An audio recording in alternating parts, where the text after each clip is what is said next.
Abana Kenya abawambibwa mu Uganda, that is Nicholas Oyoo wamu ne Bobo Njagi aba Free Kenya Movement, of course tebalabikanga kati wiki eyiseewo namba naye of course waliwo updates ezenjawulo zenjagadde okujja okusharinga namwe about this issue.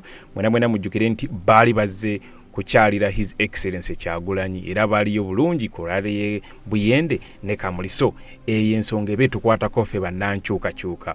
So wiki namba eyiseewo babawamba Wednesday wedde kati olunaku olwaliro actually week eweze nga tewali n'omu amanyi gye bali, tewali n'omu amanyi gye bali. Nze nshalingeko nammwe updates ezenjawulo. Of course abana Kenya balangiridde okwekalakaasa era bagenda kusalako embassy ya Uganda wali mu Kenya, of course n'okwekalakaasa okwetoloola eggwanga okusinziira nga updates zenfunye okuva e Kenya. Then Amnesty International Kenya, Vocal Africa wamu ne Law Society of Kenya bavuddeyo nabo n'ekiwandiiko era ne balaga obwennyamivu era ne balaga ne we basuubira bannakenya bano we bakuumibwa mu Uganda. Like ngera kuyitira mu kiwandiiko ekyo, they are suspecting to be detained in the military facilities like Nalufenya, that is in Jinja, or Chieftains of Military Intelligence, that is in Mbuya. Of course, ngera kuba nkuyitiramu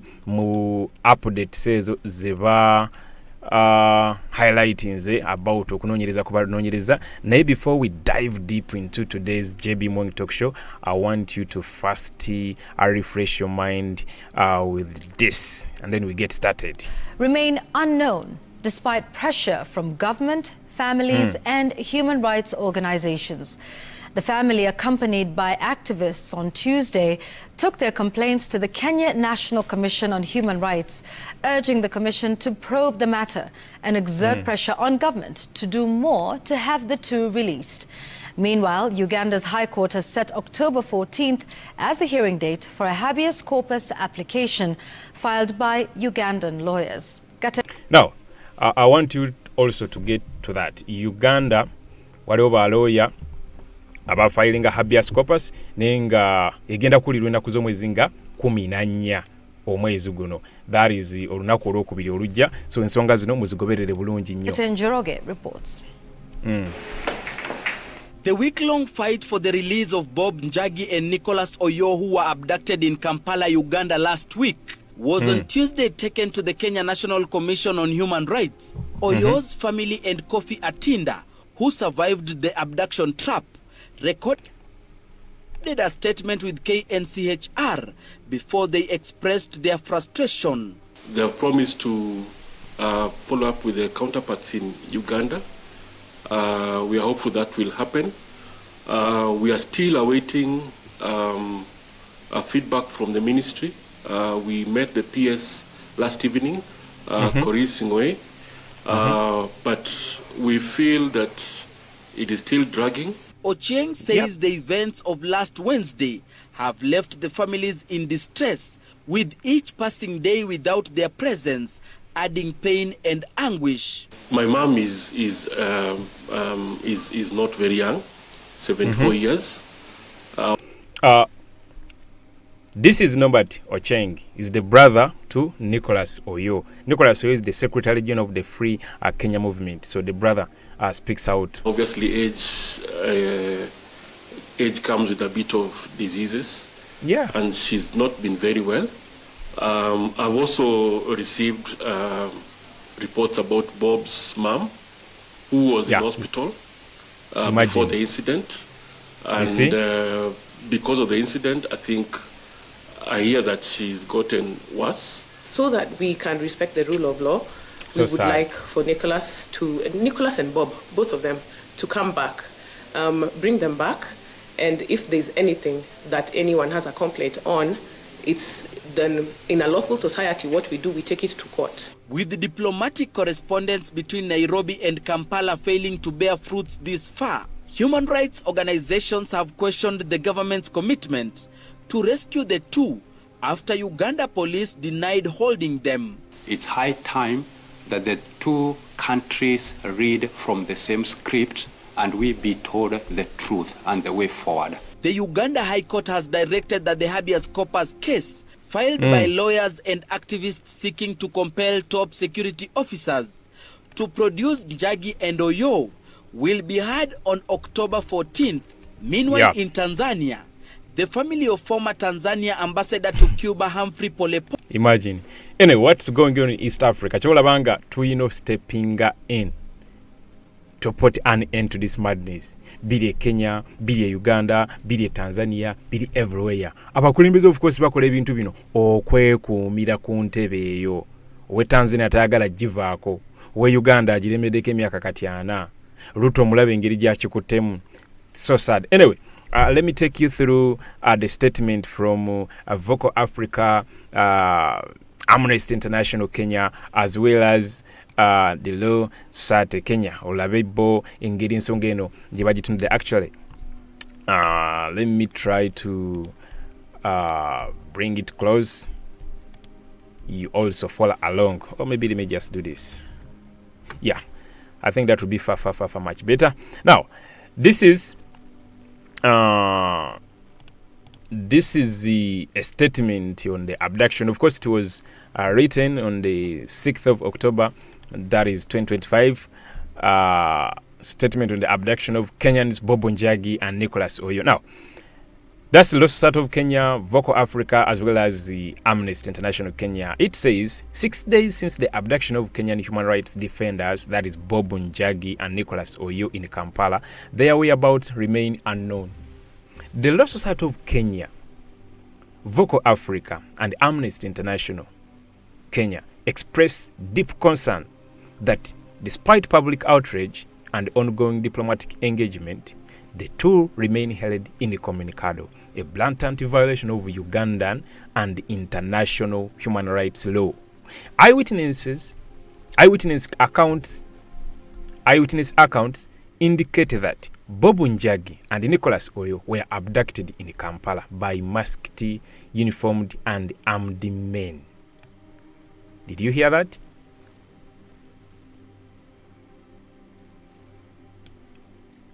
Eyewitness accounts indicated that Njagi and Nicholas Oyoo were abducted in Kampala by masked, uniformed and armed men, suggesting strong evidence of state involvement in their disappearance. Of course, this is just obvious, like who owns the guns in Uganda? It's the government. We suspect that they may be detained alongside other Ugandan political detainees in military facilities such as Nalufenya in Jinja or the chieftains of military intelligence, Semwai headquarters in Mbuya, Kampala. These two places, according to Vocal Africa, Amnesty International Kenya, and Law Society of Kenya, for them, they believe Nicholas Oyoo as well as Njagi either bali Nalufenya oba bali ku Semwai Mbuya. Naye nze nga bayinza kuba ku Semwai Mbuya. Nze bwe nsuubira kwa baganda bafe basinga gye bali era gye bakumibwa. Bobiwine gye bamutwala, Machete gye bamutwala, buli omu baganda bafe bona bwambiddwa batwalibwa mu kafaako. So these sites are notorious for unlawful detention, torture and enforced disappearances. Their continued incommunicado detention has now exceeded the 48-hour legal limit under Ugandan law, contravening their constitutional rights to liberty, a fair trial, and protection from cruel and inhumane treatment. Of course, the statement continues to say, Uganda's legal framework provides strong guarantees for due process and accountability. Article 28 of Ugandan Constitution, 1995, together with the Criminal Procedure Code, 1950, as amended, and the Human Rights Enforcement Act, 2019, upholds the right to a fair hearing and protection against arbitrary detention. Therefore, the prolonged disappearance of Bob and Nicholas is a direct violation of Uganda's domestic laws.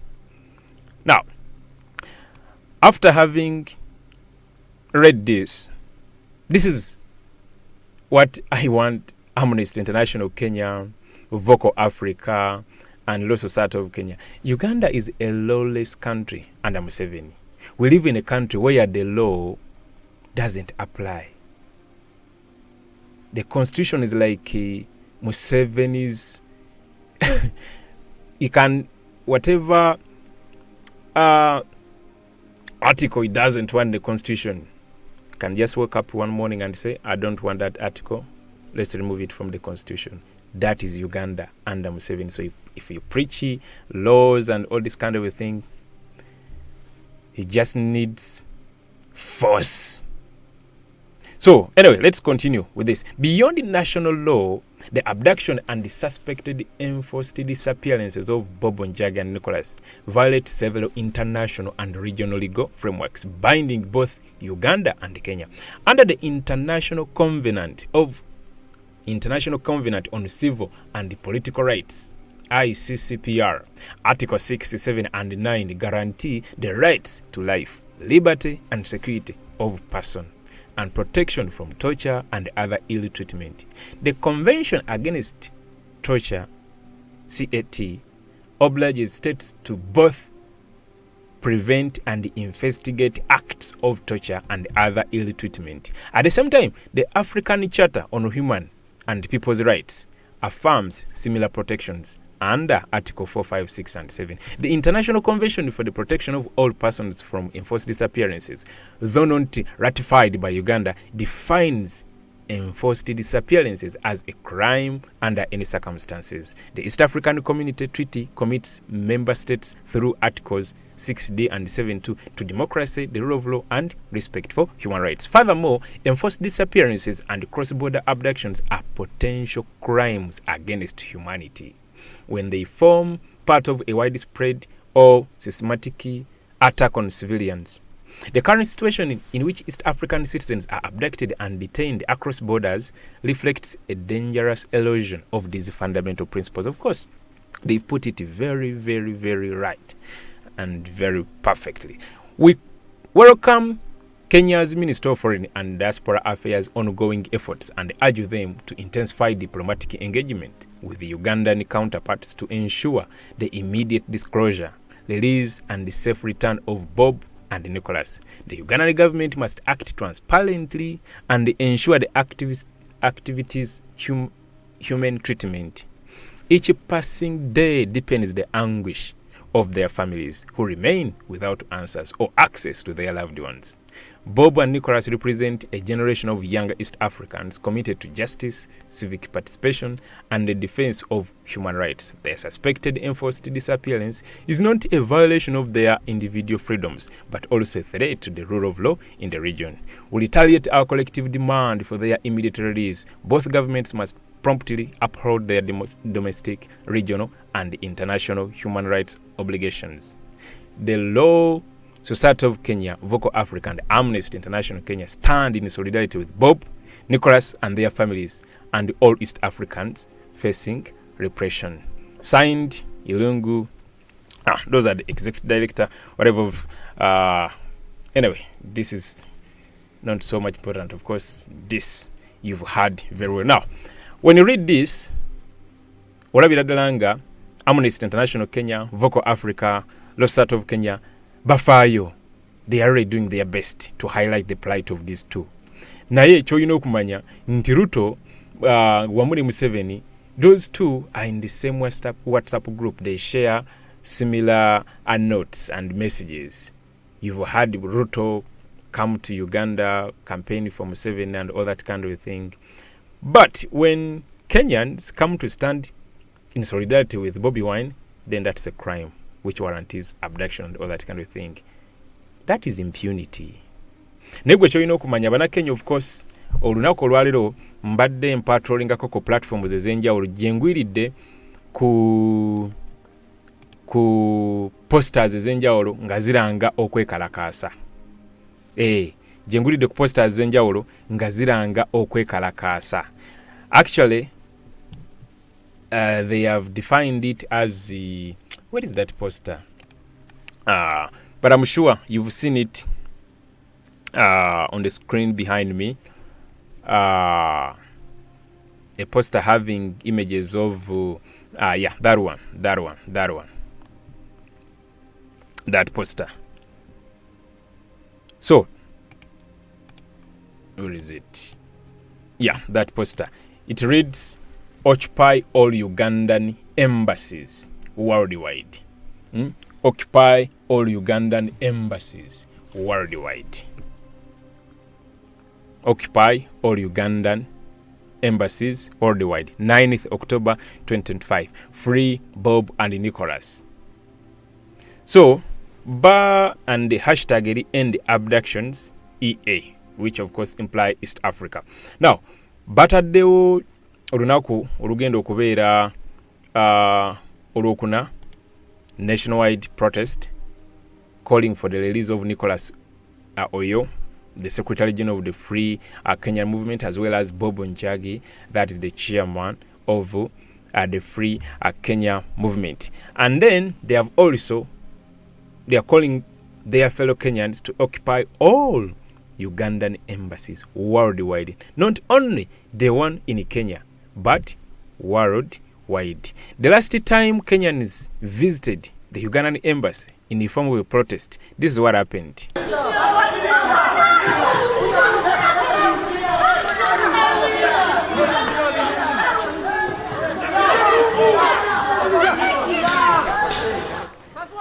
So that happened the last time Kenyans visited the Ugandan embassy. That was, I think, 2024 during the demonstrations against the financial bill. That's the time. Bajukumako omuliro. Kati atolo bano bannakenya bannaabwe bebawambye. What do you expect? What do you expect? That's the last time Kenyans visited the Ugandan embassy. Anyway, of course, the tension is rising because for a complete week, no one knows the whereabouts of Nicholas Oyoo and Bob Njagi. Bamama baabwe bonna tebali mu mbeera nnungi. Nga muganda wa Nicholas Oyoo bwakugambye, bamama baabwe they are of age, sigamba nti baana bato, kuba these are grown up men, like it implies the mother is of age. So wawulira mutabani we ngaali in that situation, like wa Bob Njagi situation yawasenenze kuba already yabadde mu ddwaliro. Kati weyawulidde nti mutabani we awambiddwa e Uganda, embeera n'esajjuka. Ekyenjawulo ekiriwo nti bano abawambye baganda ffe bano abavudde Kenya, they are insensitive, like they act without any remorse. So I don't think okubagamba nti nno maama waabwe akoze bwati ne bwati kiina engeri gye kibayigulamu. These guys, olaba John Bosco Kibalama since 2019 up to date tudanga mulabako. Muze John Damulira tudanga mulabako. So ataddewo ensasagge ne yesuulamu kajabangu na protestinga yandisinga. Press conferences yandisinga. Statements yandisinga. Okufukamira okusaba Mukama Katonda baveeyo. Yeah, that's what I would say. Kwa bana abasajja mwe mumanyi bulungi bawamba abantu tebefiirayo. Mwizo ogamba nti beba Katonda ku nsi. Lwakuba ekinsanyula nti essaawa yonna tubatwala entyaji. Essaawa yonna kaggwamu akaabo abantu beekyawa dda. Nenga of course eyo update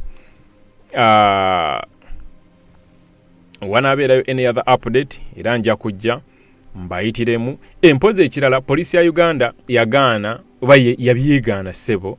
So poliisi yagamba nno tetubamanyi.